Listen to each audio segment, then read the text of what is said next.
Hello everyone. Welcome to this YouTube channel. In this video, we are going to talk about corruption in American politics.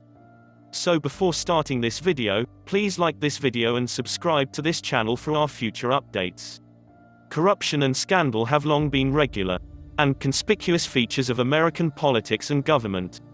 From the land, oil and railroad scandals of the 19th and early 20th centuries to the presidential, congressional, and electoral scandals of the late 20th century, the United States has rarely enjoyed a reputation for political probity or institutional integrity.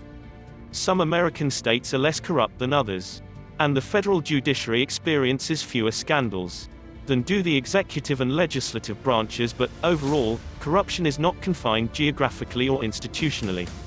The way in which corruption is understood in the United States is a product of legal, social, economic and political cultures and contexts. Rules regulating political conduct were conspicuous by their absence in the 19th century, and what may appear as conspicuously corrupt by modern standards was then perceived as politics as usual. While corruption has long been a notable part of American political life, attempts to regulate and control it effectively began in the 1970s in response to the Watergate scandal. Williams, 1998.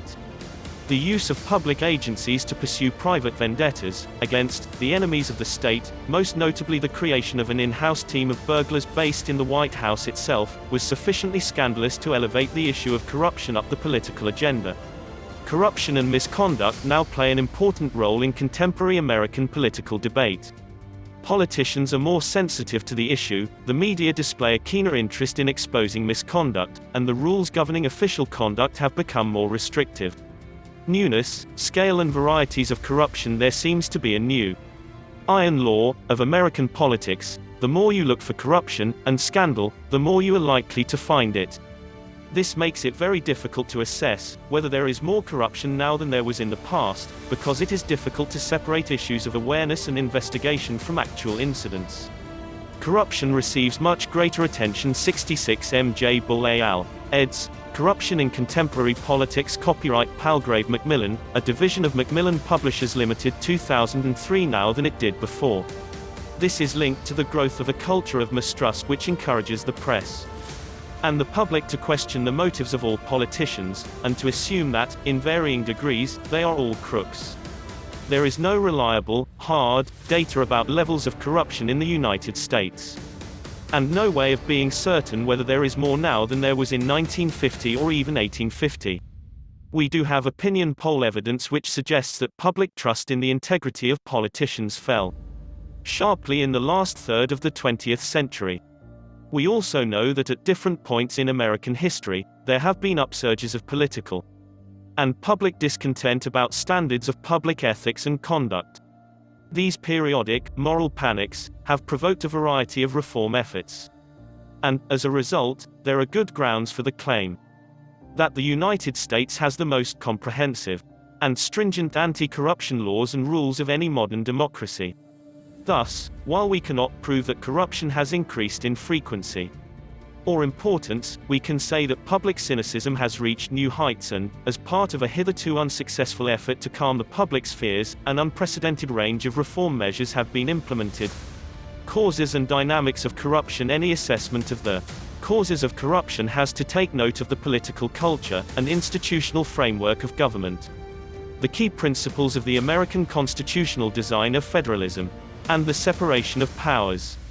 Both principles encourage the dispersal and fragmentation of political authority, and, in so doing, they multiply the number of potential decision and access points. Critics claim that the American system of government is designed not to work, and, if this is an exaggeration, it remains the case that the system is not conducive to swift, decisive action. American politics and policy making are complex and the system lacks cohesion and purpose.